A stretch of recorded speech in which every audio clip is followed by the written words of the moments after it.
Ah, listen to those wonderful sounds. Hello everyone, and welcome back to one of our awesome little group fly live streams. For those of you who like to kind of join with us today, we are currently at Lima Foxtrot Romeo Kilo. This is just near the French city of Caen in Normandy.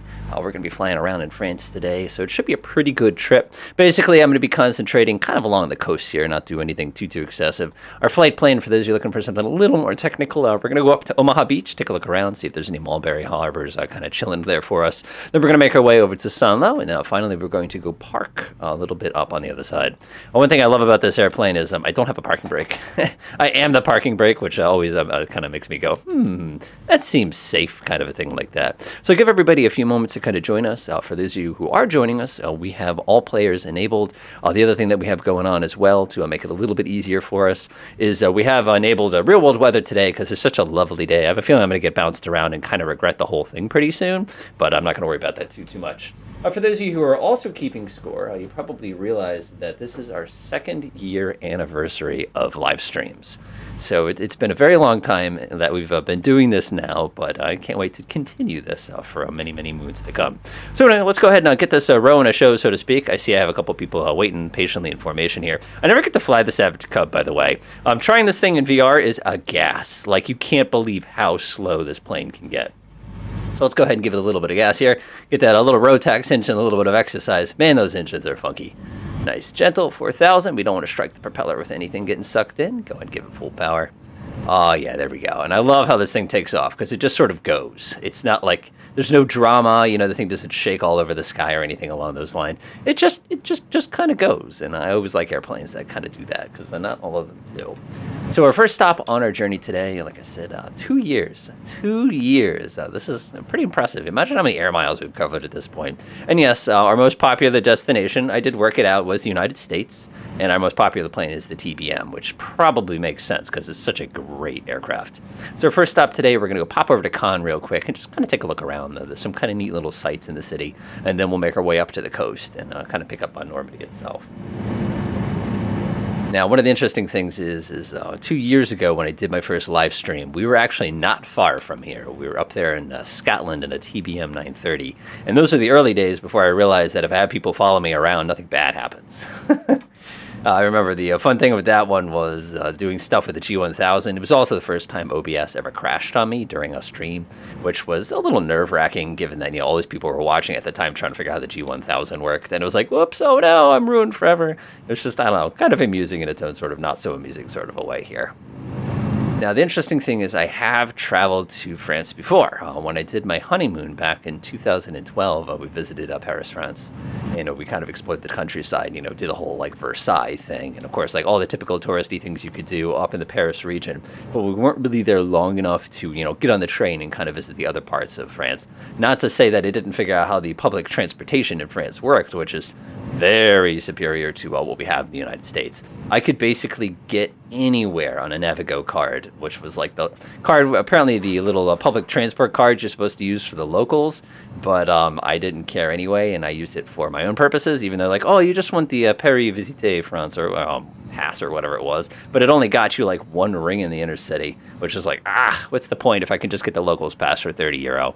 So we're over Caen, which is, again, it's amazing to see this in DCS and then come over here and see kind of the modern version of the city itself. You've got a lot of really neat churches and kind of sites, and it's amazing to see how they kind of take a modern city and just sort of drop it on top of, kind of a classical city, and then oh, what happened to the looks of the city? Well, you could always pop into the countryside real quick. So what I'm going to do now, speaking of the countryside, is I'm going to go ahead and bring myself kind of northwest here, and we'll start making our way in the general direction of Omaha Beach and all that other fun World War II kind of paraphernalia here. Kind of aim in this direction. Just want to make sure everybody's where's the parking brake? Oh, there is no parking brake, Jamie. It doesn't have one. So that's exactly why. And AB Photos, hello again. BK, Airbus or Boeing? I don't know if you're asking me that question as in which one we're flying, or you're asking me what do I prefer. For those of you who are curious, I am more of a Boeing than an Airbus guy. It's not because I think an Airbus isn't a good airplane. I think they're spectacular airplanes. One of the things I love about an Airbus is it's a little bit quieter up front, and somehow it's roomier if you've actually been one in the real world. But one thing I don't care for is the flight simulator version of the Airbus A320. Again, I'm talking defaults here. I'm not talking any mod or anything like that. Only on account of the fact that the default, the fly-by-wire, I feel like it gets in the way. And as a Boeing aircraft, especially the older ones, it's very, very intuitive, at least from somebody who flies planes that in the real world are not fly-by-wire. Actually, it'd be pretty amazing if these planes were fly-by-wire. They're apparently pretty amazing. All right, I love the fact that I have no attitude indicator. You just kind of like feel it out is the best way to describe it, which is one of the reasons I get so tickled with aircraft like this. But I can already see the beach, so we're definitely heading in the right direction here. All right, let's see what we have here. That's why I couldn't find it. Oh, okay. Yeah, exactly.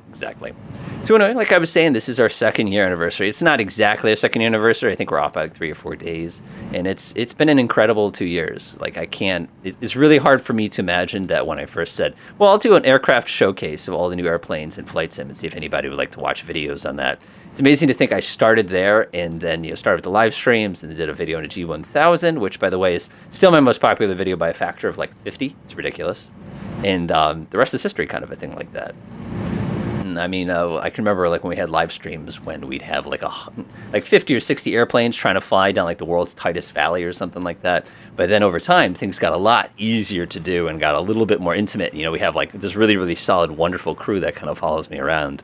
Other things I think about over the last 2 years is all the great people that I got to meet, kind of work with different people. Like, you have people who did stuff with gas turbines. I had my real world buddy who I've actually met now, who kind of helped me out with some of the technical side of the aircraft because he did all commercial flying.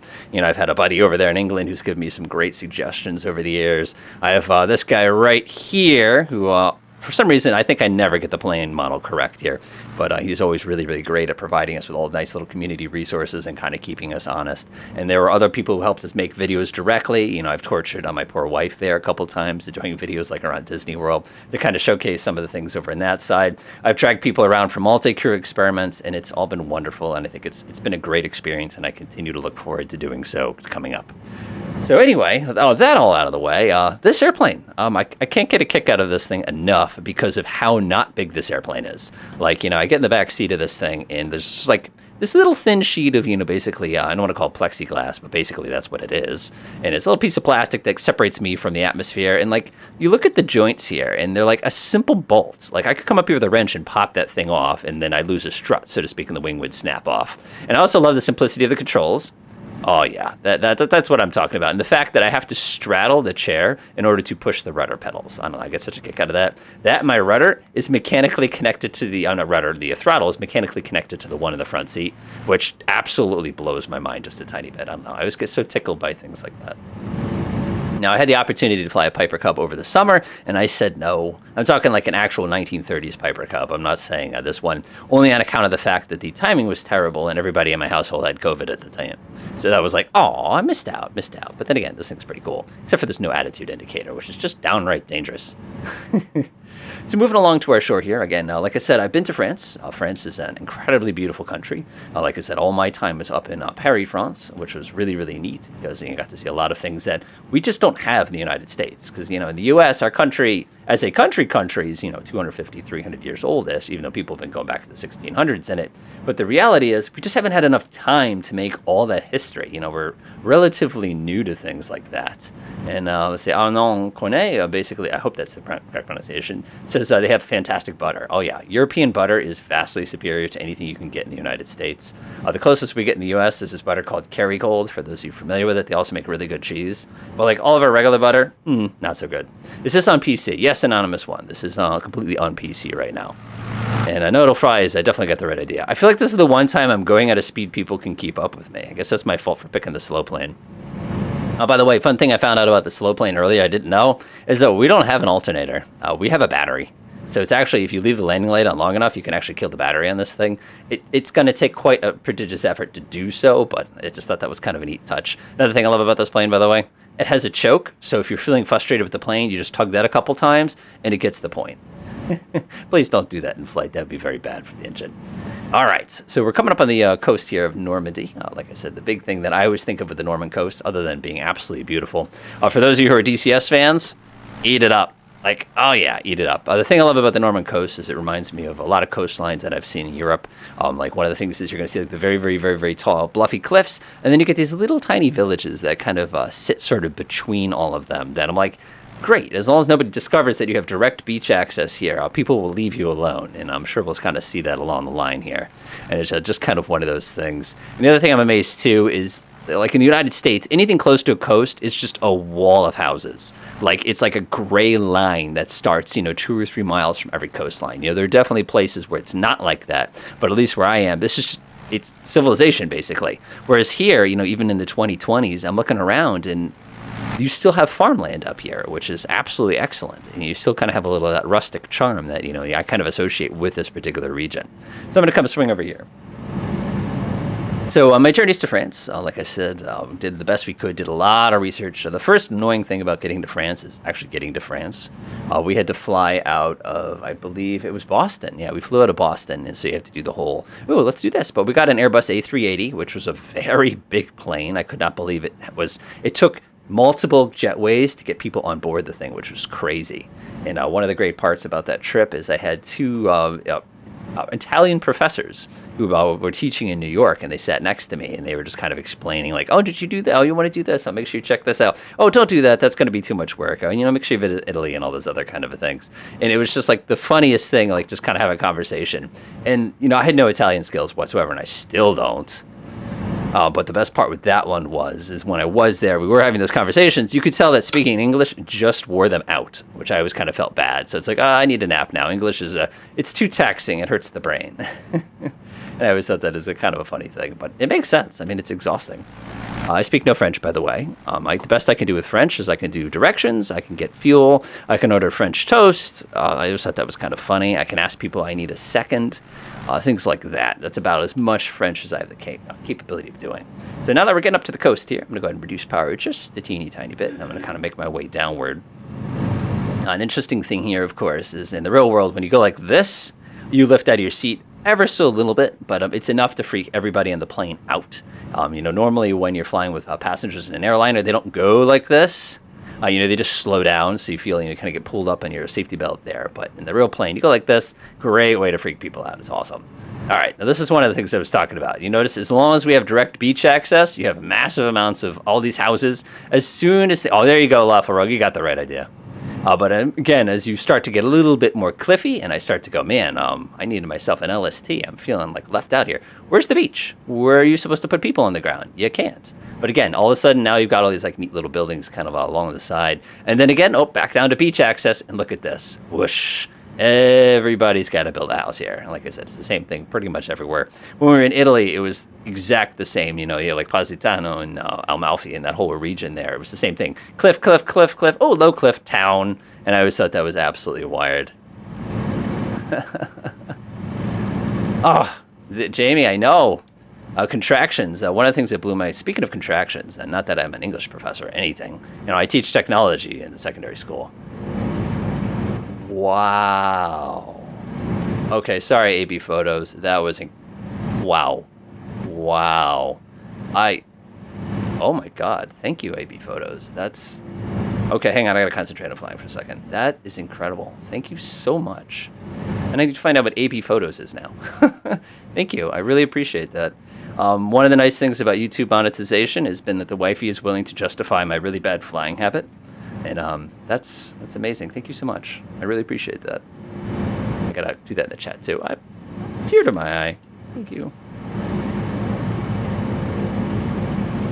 Okay, sorry. That took me off guard. And I forgot what I was saying. Oh well, probably not a bad thing. Oh, that's so awesome. Cool. I have to do something special for you on... Anyway, sorry. Where was I? Anyway, yeah, France. Yeah. So in France, when we were there, one of the things I was impressed with always is the croissants are the best croissants on planet Earth. I've never encountered a croissant that is better. People will argue that the bread there is also incredible. The bread's incredibly cheap.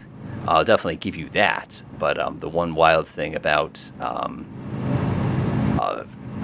trying to get I don't know what to say. No, the bread wasn't delicious, but it was cheap, which I thought was great. And the other bread that I had was incredibly good, was actually up in Quebec and Montreal. The bread is also excellent up there, but again, French tradition, so it's going to be amazing.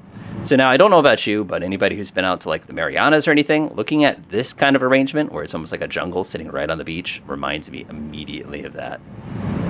And I'm just taken back by AB right now. Sorry. Okay. Thank you. Thank you. Wow. Okay. So the other thing, I'm going to go ahead and get a little bit of altitude here. We're going to be sneaking up on one of our first little ports here. So let me pop up a little bit. Of course, popping up in an aircraft that has, 60, 70 horsepower is not quite the same level of stuff here. Thanks, man. That's... Ow. I have to do a whole... Sorry. That's awesome. That is so awesome. Anyway. Okay. Fly the plane. Yeah, you're not going to get much of performance out of this airplane with something like that. Yeah, okay. Cool. So anyway, popping down the coast here. We're getting very, very close to where the Normandy landings took place. And one thing that I think is incredible here for those of you who are DCS fans is in the DCS, you can actually see like all the individual little bunkers and like towers and like the whole Atlantic wall here.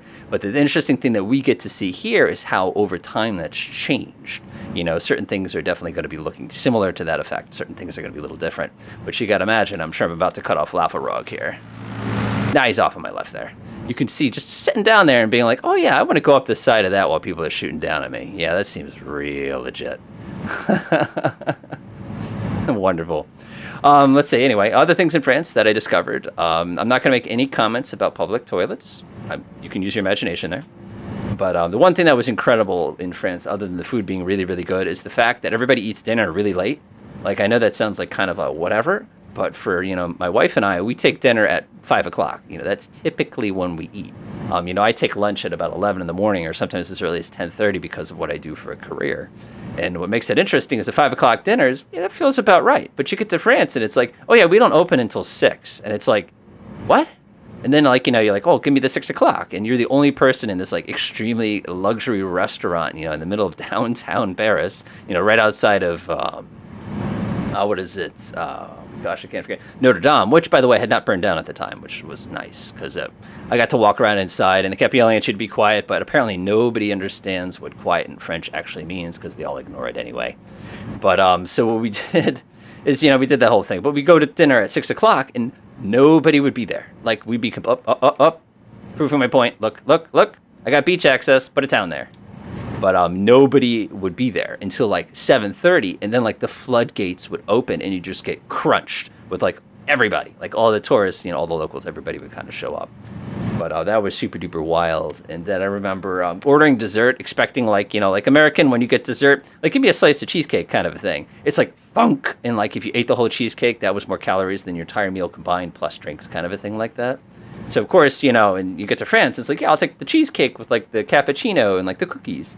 And they come wheeling out, on, a pastry plate. And it was, one cookie, the world's smallest cappuccino, and, this little round, almost like a cookie of cheesecake. And one of those things, I'm just like, oh, wow, okay. It's different. We're America's got its benefits and its disadvantages for sure. But it's just one of those things that, again, I wasn't ready for. And it always kind of cracked me up one of the first time that I saw that. Another fun things that we had in France, of course, is that we saw signs for solde all over the place, sails. I didn't know that that was the French word for sails. So we both, my wife and I, both misinterpreted that as being something to do with having, it was a brand. Oh, that must be a really, really popular brand. Of course, be American at the time. Oh, soldes, kind of a thing like that. No, that means sail. And I'm like, oh, because then your brain automatically sees the minus 40% or the minus 60% or the minus 75%, and then it makes sense. It's just kind of one of those things. All right, beach landing time. All right, so what we're looking for is some harbors, and I don't think we're going to catch them here. If we do, they're going to be kind of buried into the beach and very, very difficult to see, sort of a thing like that.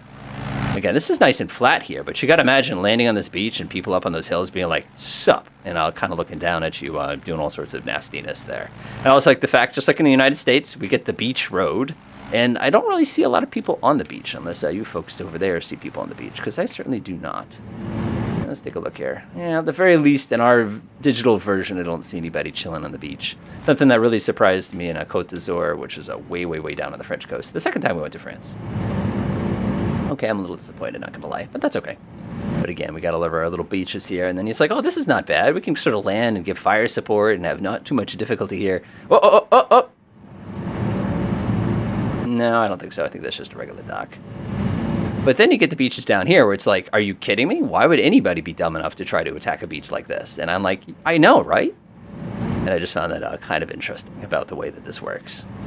So other things we found when we went to France, like I said, this was the wifey and I's honeymoon, is that when you get there at like 9 in the morning on a Sunday, and you're completely wasted from that flight and the time change and everything along those lines. So, you kind of get that whole experience, and like you're walking around like some really nice park downtown, and nobody's awake because it's 9 in the morning on a Sunday, and it's, you're like, all right, I'm ready to start the day. Let's do some sightseeing.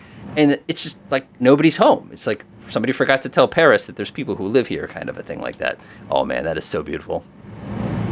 Oh, I love this. Look at that. Could you imagine just like getting a little bench and like sitting right there? Right there, right next to that tree. Could you imagine just sitting there, right there, and just looking at the ocean? I don't know. I think that's incredible. I think it's incredible. Again, it's amazing what nature creates from time to time. It makes me think of Hitchhiker's Guide to the Galaxy. Well, I got an award for my fjords. I think I'm going to do them in Africa this time. Quite like fjords, kind of a thing. Sladivatfast kind of a thing. Great book, by the way, for those of you who have not read it. Absolutely fantastic. Also, I'm doing 200 kph, which is some kind of magical unit of speed, which we do not possess where I live, but that's okay. Oh, an F-13. Okay, that makes sense. So the things that happened in France, which blew me away, is we got to do the Eiffel Tower, which was probably one of my favorite things. I mean, I love the Louvre was incredible. Every time you watch a movie that involves stealing something from a museum, you're probably thinking the Louvre, because that's like the generic, like big museum with the security guards and the glass ceilings and everything. That was really, really, really, really, really cool. Yeah, absolutely AB photos. Absolutely. But one of the things that had occurred is, we went to Louvre, but one of the coolest things to me was actually the Eiffel Tower. It's one of those things that it's so old, it's much bigger than you think it is, even though in flight sim we fly underneath it all the time, especially with like, a 747 or something silly. Go find that video if you want to laugh a little bit. But one of the things is that like you get onto the elevator to go up and it's like, oh, that wasn't so bad. And then you get to like kind of the middle where like the restaurant and everything is, you're like, yeah, this is not so bad. Go have some food here. And, we bought a clock. Mom is obsessed with clocks, so everywhere we go, we buy her a new clock that's kind of like a local clock, sort of a thing like that. And oh, cool, another church. One of the things I always get a kick out of with that is, we bought the clock or whatever. Then you have to ride a glass elevator from the middle of the Eiffel Tower to the top.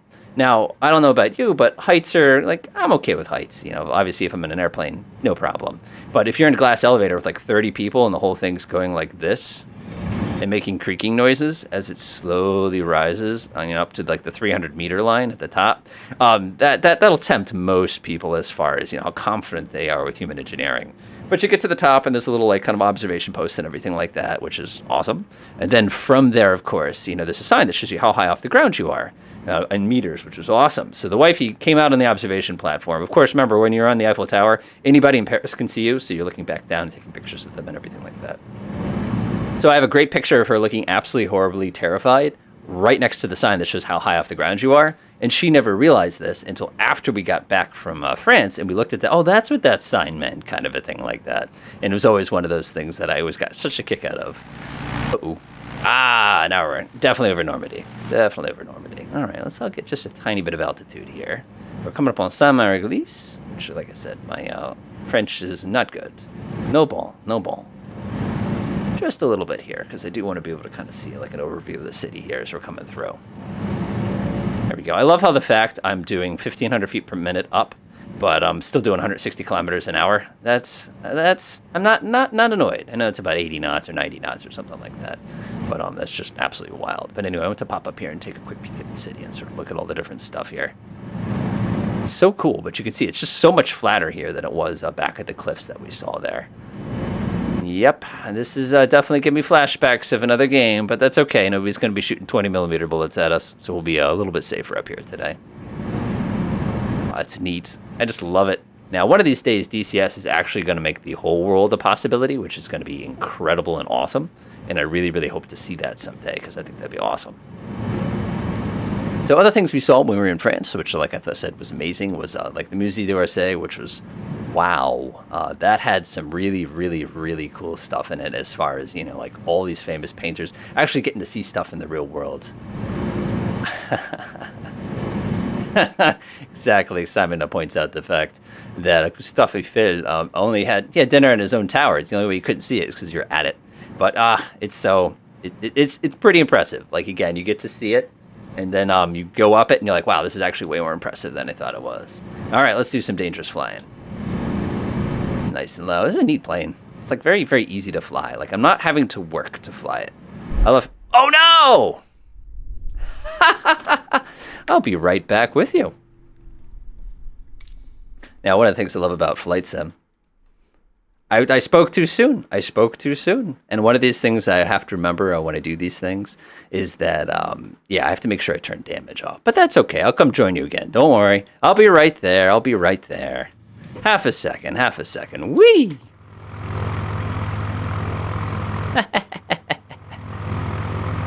We interrupt this flight with a minor interruption. Now, one of the things is if they ever got rid of the actual command that does it, like I said, I'm coming, don't worry, I'll be there in a second. We have the ability to, like, basically teleport now. It'll only be a moment.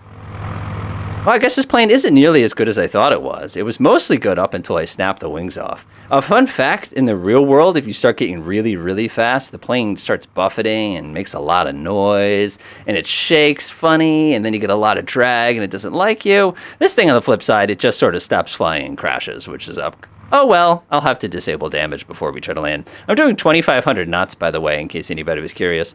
Oh, hey, guys. How you doing? I'm back. Cool. All right, continue. I guess that's what I get for speaking too soon. All right, back to work. Cool. I think this is roughly where we were. Probably shut off damage real quick there. Like, I actually do fly with damage turned off here. I'll leave that on easy just in case. Apply and save. Go back. All right, damage is off. Okay, onward.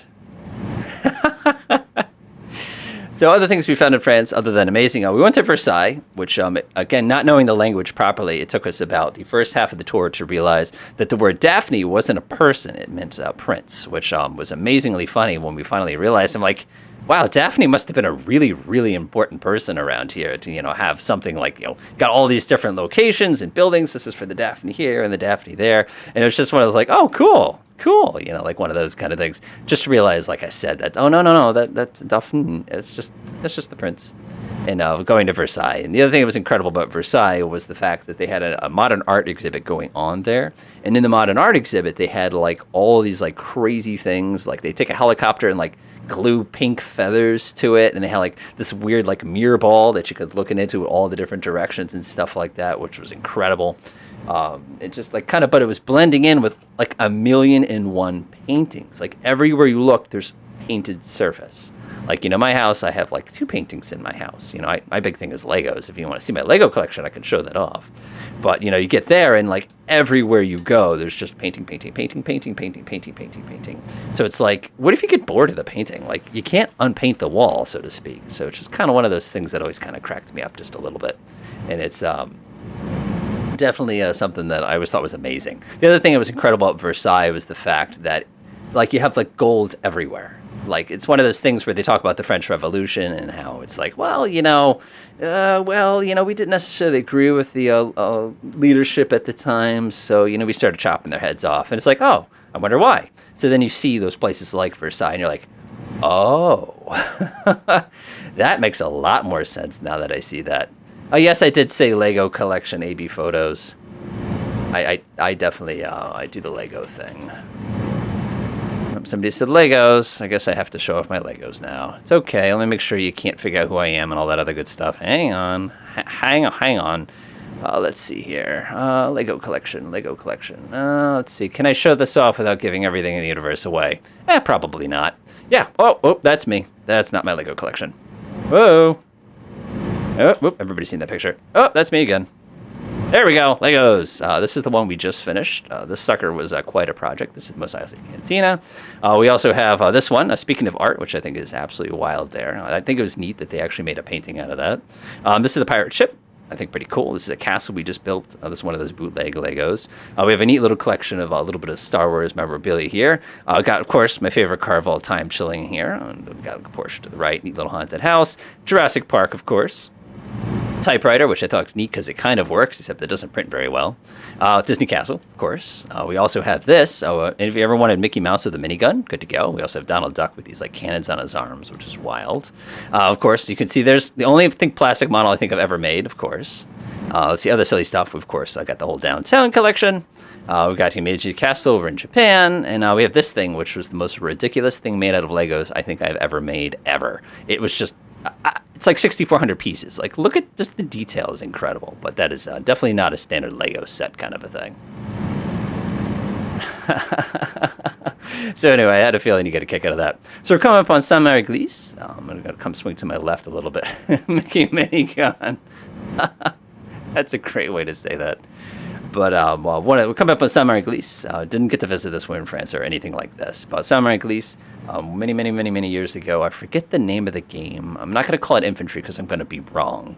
But it was basically a World War II strategy game. And like the first mission you got to do was Saint-Mary-Glisse, and it was involved. And I remember having, because my like 9 or 10-year-old self having no clue barely how to use a mouse, much less play a military strategy game, just use the retreat function to basically retreat my guys through the middle of the town and then kind of like go through the enemy, who were then like all like split up because we just ran through and they all freaked out. So it ended up working really good there.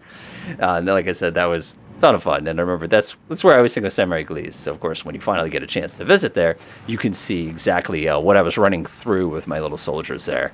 And of course, that game took me probably years to beat because this was like before the internet was like a thing. So when you had games like that, you had to actually like figure it out. Like you couldn't just cheat, or you couldn't get a saved game or like the strategy guide. It was just something that always kind of cracked me up a little bit with stuff like that. So we'll go ahead and pop through here. Now this looks like something that so much more calm here. I would imagine if I came out here as just to visit, I would probably have to speak French okay just to be able to get around. So like it's still a pretty small town, like not a lot of stuff kind of going up here.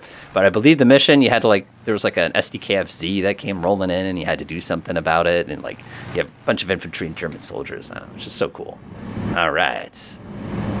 Come swing to the left here and we'll start making our way towards Sanlo. Got to do some parachutisting up there in Sanlo. Come to sneak my way this way. Looks like we have whatever the equivalent of the highway is. Is there not? I'm kind of curious. Nope, that's just a regular highway. Okay, that's roughly what I had expected. Uh-oh. That's an abomination. They do not exist in the United States. Actually, yes, they do. It's not true. I have one in the town that I live in. And yes, I know traffic circles are wonderful and great in every way, and I totally agree with them. I agree. They're great. They really are good things. So that's kind of a thing. There we go. I was wondering why that light hadn't come on yet. I never actually activated my avionics in this kind of a flight like this. So I'm just going to keep swinging down here. We'll do Sanlo, and then we're going to go into Lessay, which is going to be our terminus this morning here. Other things we got to see in France, which was great, is we got to see Euro Disney. I think it's called Disneyland Paris at the time. And the interesting thing is my wifey loves Disney. And if you couldn't tell by some of the items that we had on my Lego shelf there. But one of the things that was cool about that was that it's just a different take on everything. And what I really liked is that one of the rides broke down. And they announced in French that the ride had broken down, but many of the people in line didn't speak French. So we ran into like a kind of an odd situation where nobody knew what had happened. It's broken down all afternoon, and like, people were trying to translate it, like work it out, like while you're in line for like, the rock and roller coaster or something like that. And it was just funny. But the best part about Disneyland Paris was actually when we went out to eat, one of the features they had at like the Walt Disney restaurant was actually a hamburger with foie gras. So the interesting thing about foie gras is I'm very new to that. I'm an American. We just don't have foie gras. It's just not a thing you have. And it was so I'm like, okay, I guess you can put that in a hamburger kind of a thing. That seems legit. Like, again, it's the French take on an American food kind of a thing. So I'm like, all right, hook me up. So tried the hamburger out. Was not a fan. It's too much, if that makes any sense. When you put mayonnaise on a hamburger sandwich, it's just like a little layer of, mayonnaise, But with like a chunk of foie gras that was probably, I don't know, half an inch to 3/4 of an inch thick. What is that going to be in centimeters there? 1 to 2 centimeters, let's call it. That's a lot. And it's just almost as thick as the patty of the hamburger itself. So it's just like whack. So it's just a little too much, just a little too much. But I can definitely see why some people think it's absolutely the greatest thing ever. The other thing we discovered when we were in France, of course, was French wine. And the interesting thing is at the time, I didn't really know what I was doing with wine. I'm still like, like we have no clue what you're doing. So it's like, oh yeah, I want a red wine because I like red wines. How about a sweet red wine, kind of a thing like that. And they're like, oh yeah, you want this one. So it's like, okay, that was like, I don't know, €8 or something like that for it. And the wifey got some, sweet, I thought it was like Mountain Dew, basically. But, you try the stuff, and you're like, well, that's a little different. It's just, I don't know how best to describe it, but, like, it hits you differently, I guess is how I'm going to say. At least that particular one that I experienced. But it was a very interesting day. And I'm pretty confident we can literally follow the highway there, whatever they call expressway, motorway, all the way, lay motorway, all the way down to Saint-Lô here, because I'm pretty sure everything's going to go. I believe this is Karen's hand that we're coming up here. One thing I have not checked in a while, though, I have to concentrate on my flying for a second here. How much combustible do I have? Because it looks to me like I have none. Oh, that makes me feel a little confident. I only have 15 liters of fuel on board. So that's 30 total. Yeah, we'll make it. It's going to be a little light when we land, but we should be okay. So that was incredible. Like I said, another neat thing about France. And then, like I said, the people were very interesting. We talked to a couple different folks. The impression I got from Paris was that it's a big city, and people are going to be impatient with people who are not locals because it's a big, frustrating city. And I get that. It's one of those things that once you go to the countryside, everybody's a little more normal because there's just less stress and less people, and there's just like a less concentration of that kind of negativity that can come with everything sometimes. So that was just, like I said, another really, really neat thing. We visited France again. When we went to visit France the second time, that was on a cruise. We actually did the Riviera, which which, hold on. Now I'm disoriented. No, I was good. That way. Does this make sense? It's going to be off my... Okay, Riviera is going to be that way. I'm just kind of working out with my little compass here, directions.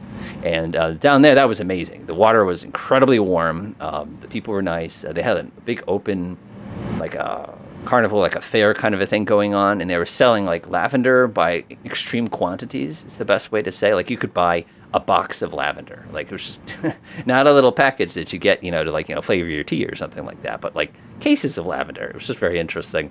But they had croissants, and it was amazing because everybody on the tour, a lot of them, weren't familiar with, all these things. They were brand new to France. So, the wifey and I basically snuck out of the tour group so we could go find a place to go get a croissant because we knew we weren't going to come back. And of course, we come rolling in with the croissants, and everybody there was like, oh, where the heck did you get that thing? It's like, oh, we got it from here. So like we ended up like breaking the tour because we're terrible people. But the other thing that blew me away when I was in France was we went to like a lunch or whatever, and it's just like Italy. But like, there was a big lunch, they're bringing us, it was spaghetti, which I thought was kind of like, that's not French. Or maybe, I don't know, who knows. But one of the things is they put open bottles of wine just like everywhere. Like you have like, instead of like a thing of water, you'd have, here's a bottle of wine, one of these reds and one of these whites, kind of a thing like that. And there was an English couple that we actually shared a table with at the time. And like, we all pour wine for each other, kind of things. Like trying to be like, nice and like international relations and everything like that. So of course, you polish off a bottle. You're like, hey, well, we can't let the other one go to waste because it's already open, kind of a thing like that. And it was just one of those where the conversation got progressively raunchier, even though these were people I'd never met before. So it was just, I don't know, something kind of funny. It's like, oh, welcome. This is what, kind of other people are like when they tourist. I'm like, okay, so all tourists are kind of similar in that regard, which I don't know. I got a kick out of that. It's a very, very humanizing kind of moment, sort of a thing. Ooh, canals with water in them. You folks are doing way too good of a job keeping up with me here. Again, it's probably because I'm going so slow. All right, so we're going to hit up Saint-Lô, and then we're going to swing to the west there, and we're going to pop this thing on the ground. There's apparently a grass runway, 50-50 if I can find it. One other thing that we met when we did is we went to Monte Carlo. That was absolutely wild. I know that's not part of France, but it was just, that was different. And that's about as much as I'm going to leave it because, one of the people who were on the cruise with us like, oh, I got to go do the Grand Casino kind of thing, pretend I'm James Bond. It's like, okay, you go get dressed up and go have fun with that. I'm going to look at the really, really, really expensive cars going in and out and go visit the museum and say hi to the princess and everything like that, which was just amazing because you take a left and we're back in France, kind of a thing like that. One thing that I am bummed, though, is if we do France again, is I'm going to go way, way, way, way down south where you have the mountains because they're absolutely beautiful. And I believe one of the screenshots for the games is actually included in that as well. I'm going to come swing this way. I love the countryside. This is so pretty. Of course, we're flying so low, we'd be getting noise complaints. Speaking of of noise complaints, by the way, in the U.S., there's an official FAA noise complaint form that you can actually fill out and basically tell on people who are flying too low. One of the things I always find really, really amusing about it is in the U.S. anyway, we have ADS-B everywhere, so they can just call up your flight track and say whether or not you're flying too low very quickly and very, very easily. So unfortunately, the volume of those has gone up so much, and I'm like, are you sure somebody just hasn't made a Python script that scans for flights that are low and automatically fills them out and sends them in? Because it's just like, it's gotten a little ridiculous like that. Fortunately, I've not got the noise complaint angriness yet, but I can tell you more than once when I've probably been doing some kind of training exercise that got me a little lower to the ground. This, by the way, is very low. I think I'm like 500, what is it, 500? Yeah, 540 feet, so probably 300 feet above sea level or ground level. That's too low. The only nice thing, though, is if I do have an engine out, like, where do you want to land? Like, I could land between trees with this thing. It's so slow. All right, sun, though. Yeah, we got to kind of come to the right, I think, a little bit here. I'm doing a real-world weather, by the way, in case you're kind of curious, and I think I've got a crosswind. I can't do this in the real world, but I try it anyway. Yep, crosswind. And it's probably coming a little bit from the right, so it's not that bad. Speaking of crosswinds, last time I got to go flying, one thing I was mentioning, it was our 2nd anniversary. Thanks again, AB. I'm going to have to come up with something special now. One of the things I found the last time I went flying, I was taking my buddies over to Block Island. Some of you probably watched the video of taking off from that one. AB Photos wins again. Yeah, people like our road for motorcycles, and they like to street race at night, and it's really irritating. One of the things was that we were going to fly up to Block Island. I'm a very planny pilot. Like, I really, really, really take my time when it comes to flight planning to make sure I didn't miss anything. If my engine dies here, where am I going? If I need to get fuel, I'm going. If I need to sleep over, where am I going? If it does kind of a thing, all the way down to what I'm going to order on the menu when I land, kind of a thing like that. I'm just like that. And one of the fun things is you do all that planning, and of course I like to use the flight sim and VR to go try the flight out to make sure like there's nothing I'm not seeing. And this is kind of terrifying because I took the plane, it was a Cessna 182, and again, 4 people in the plane, set it all up in Microsoft Flight Sim, give it a try, and when I'm coming into a land, everything's going fine, a little bumpy, nothing too scary. The plane mysteriously started sinking when I was coming in for a landing. Like, I almost thought that I had run into a bug in Flight Sim because the plane went from like it is now to suddenly being 100 feet lower than it is during the final approach. And I remember basically standing on the gas, pushing the throttle all the way forward, trying to get the plane back under control. It just slowed down to nothing. And it was really close to the ground and kind of gave me a nice little scare. And I'm like, well, that was fun, Flight Sim. A way to keep me awake, kind of a thing like that. So of course, the next day, I get my buddies. I check the weather. Weather looks great. I'm going to get in. I'll be able to fly. Everything's fine. Load up all my buddies in the 182. Again, you've seen them now. If you've watched that video a couple weeks ago. We go flying, take off, no problem. I use 10 degrees of flaps all the time now. I can't not do it. It's just such a better roll. Like when you're flying in a real plane and you pull back the nose to get airborne, when you have this extra little bit of flaps, it's so much better. It feels more in control. You feel more solid. I don't know. I can't go back, even though I'm not much of a flaps guy during takeoff. I'm a convert, I'm sorry. But anyway, I digest. So we take off, no problem. We fly down, a little bit of turbulence. Best thing is my buddy doesn't do turbulence well. So every time we hit a bump, he thought we were going to die. And so I had to put him on isolate so I didn't have to listen to that anymore. Anybody need to make a call? But that was really, really funny. We get down to Block Island, check the weather, mild tailwind, or mild crosswind, which is like, whatever. You do crosswinds all the time. Also, sun low. We do crosswinds all the time. In flight training, you never get to fly in a crosswind. It's just like, you never want to fly in those days where there could be a crosswind, so you don't even chance it. In the real world, when you're just flying, you just run into cross. This is so cool. Oh, I love this. Fear my smooth camera skills here. I'm going to hit a building, aren't I? All right, you got to come swing this way. Wow, this place is way more built up than it is at DCS. Doesn't surprise me. Love these old churches. We just don't have anything like that. I mean, we have a little tiny bit in some of our cities in the U.S., but nothing too much like that. I got to watch where I'm flying. Whoops, sorry. This is cool. It's all like, like leveled and tiered. Like it. There we go. So as I was saying, come and check the weather in Block Island, no problem. So we bring the plane around, come in, somebody lands before us, a big a twin-engine dealie with 2 giant propellers that basically acts as, the little kind of islands, whatever you want to kind of call it, kind of like the delivery service if you need to, like, get a package or a person kind of a thing. And they do it all day long, and they're always causing trouble. So I come in for a landing, set the plane up, perfect left traffic pattern. I do a perfect downwind, a perfect base. Everything is like textbook. So I bring the plane around on the final. I'm starting my approach, and everything's looking good. I got my power up. I even remember to turn the landing lights on. I never remember to do the landing lights. Do you have any videos talking about the settings you use? Jet Moto, I do not. I'm sorry. I have a pretty powerful computer for this, and also I'm flying a plane that's very simple. And that really, really, really, really helps with the frame rates. And I think actually, I have a video. If you go on my channel and you look a little bit, there's one that talks about my hardware. I actually use the default settings for everything, with the exception of shutting a lot of little displays like the waypoints and towns and stuff off, so I don't have to look at them. But that's hopefully it answers your question a little bit. But I do have a video that shows you all the stuff and explains everything. So I'm coming in for a landing. You're coming in, nice and smooth. Everything's textbook. And all of a sudden, exactly like the flight simulator, the plane started sinking. I'm looking at my airspeed. I'm doing 77, 78 miles an hour. And all of a sudden, it's like 67. And I'm like, uh-oh. So, it just sunk. I must have, whatever wind was holding me up just stopped. And I was like, oh, God. It's just like the flight simulator. And you're getting flashbacks of, how bad the landing was in the flight simulator. So, I, do what I'm supposed to do. We give it full throttle, gentle, increase the power, level off if you need to. We can go around. Everything just kind of stabilizes, and it kind of gets me a little bit better on glide paths. I'm like, oh, okay, that worked out. So coming in for a landing, getting really, really close, and probably, come over the runway, pull the throttle back to go ahead and start that last couple feet of landing. Anybody who flies in the real world, it feels like 30 seconds it takes from the moment you pull the throttle to the part you land on the ground. But, pull the throttle back nice and gently, and all of a sudden, the plane's doing one of these.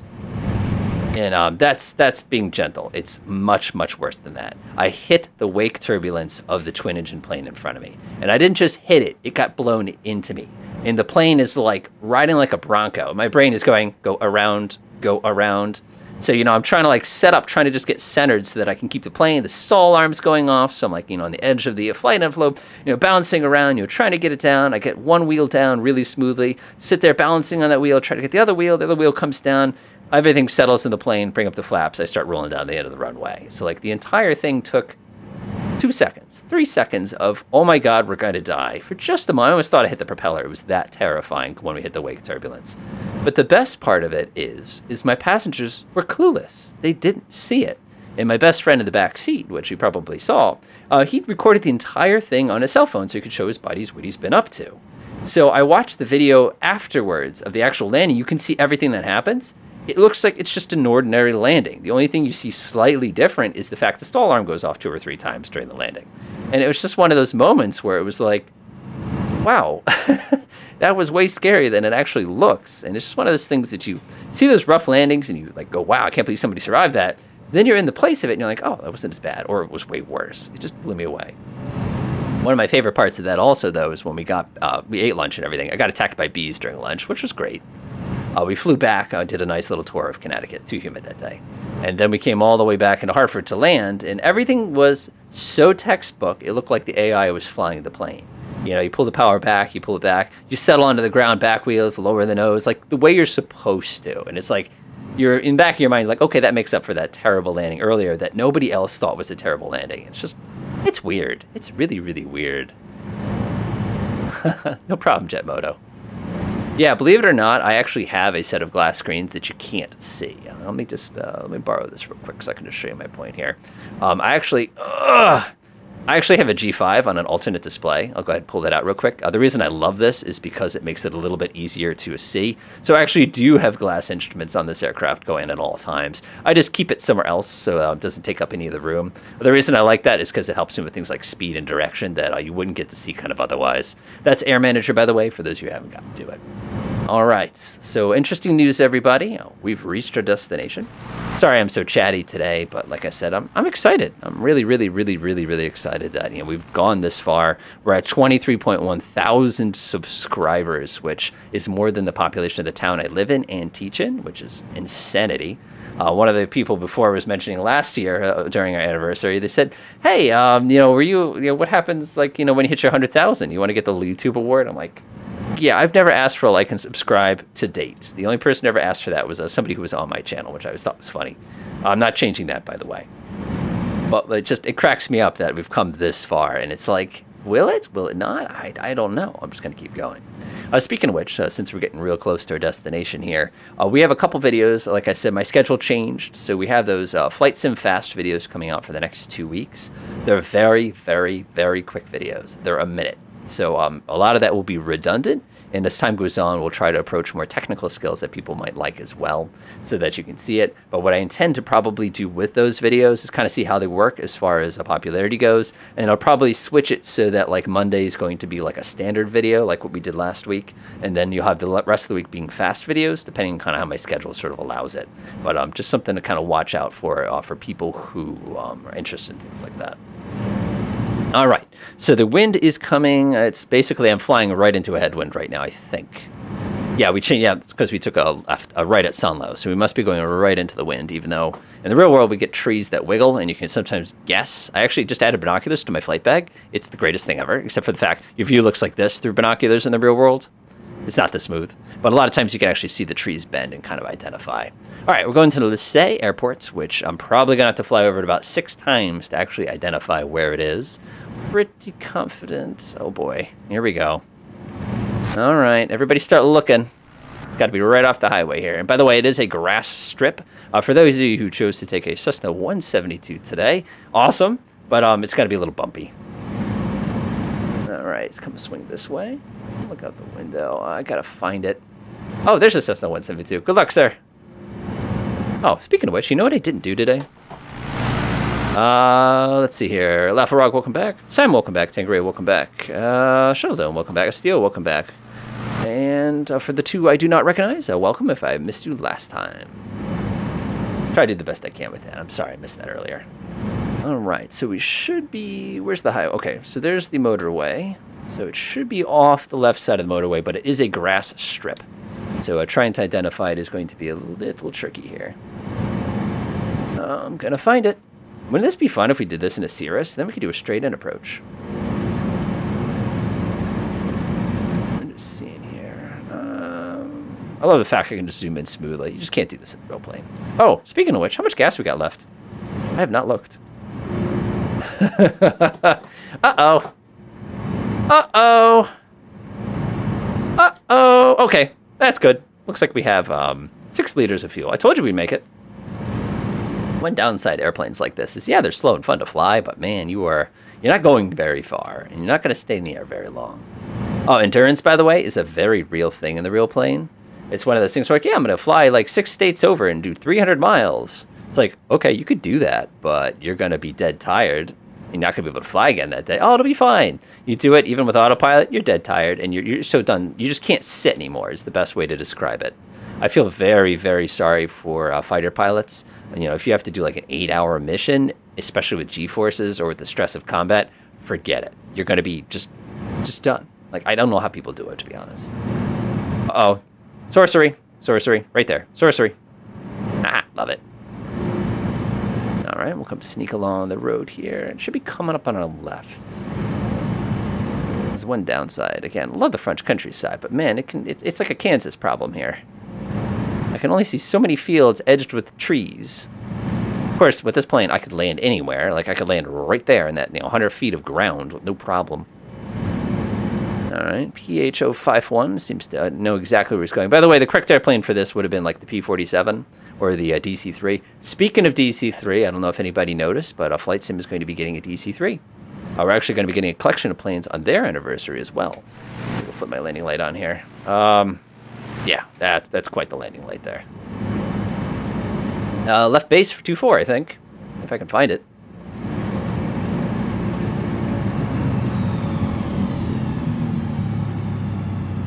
All right, I should be pretty much looking right at it. I feel like I'm about... There it is. Aha, I took the slower plane.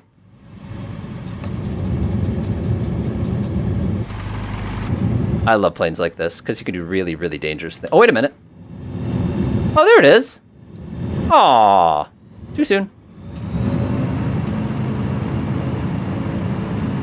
Oh, it's like obvious. I thought it was going to be really hard to find. Never mind.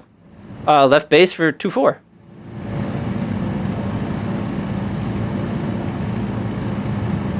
This thing's just relax. I love that. Oh, look at this. This is cool. It's like a real airfield. I thought this was going to be like a little woohoo, somebody in somebody's backyard. All right, if you'd like to join us for the picture, I'm going to be... we'll go chill by those farmhouses on the right there. Nose up. I'll show you one of my favorite things to do with planes that don't weigh anything.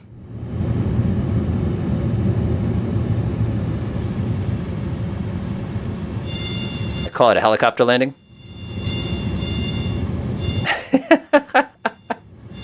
Hey, as long as you're confident with your slow flight capabilities, there's nothing stopping you from landing an airplane like a helicopter.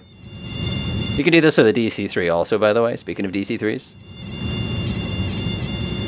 What? I'm a helicopter. I'm not an airplane. I don't know what you guys are talking about.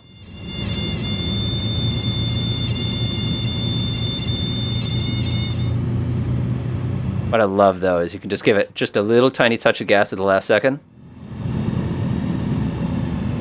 Gotta love these planes. 3-pointer. I don't know why, but I just love that. Oh, that's the start of the runway. My bad. Oh, geez, guys, what happened? All right, let's do a little bit of ground handling here. Right there. Perfect. All right, if you'd like to join us for its second year anniversary photo, feel free to come on by. That was great.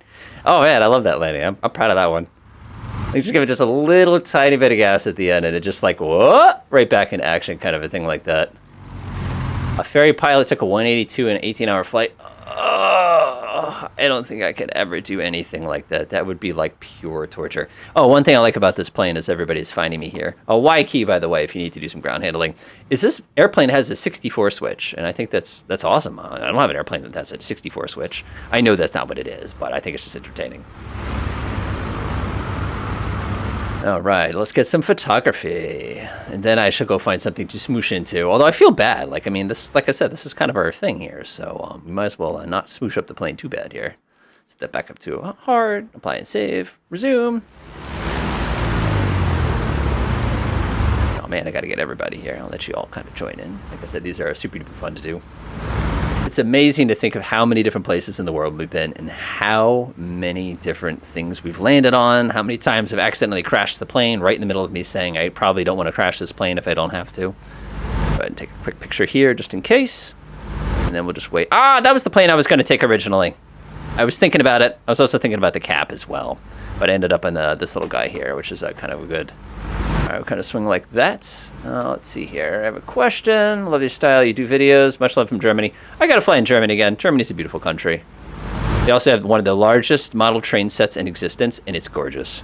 All right, there's our photograph. Thank you all for joining us as always. I'm going to go do something awful to this poor plane here. Go ahead and take off. Do a short field takeoff with this aircraft with full flaps. Whee!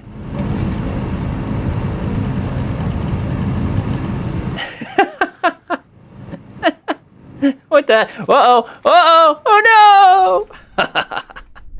All right, as always, folks, welcome. Thank you for joining us on our second anniversary. I look forward to seeing everybody again in the future, as well as continue providing you with the content that you enjoy. As always, if you have any ideas, feel free to throw in some comments every once in a while. I check the ones on my community page more than I check any of them, only on account of the fact it's just easier because it's all in one place. You'll be seeing the Flight Sim Fast videos coming up pretty soon, as well as some more kind of topic-y and aviation-y things.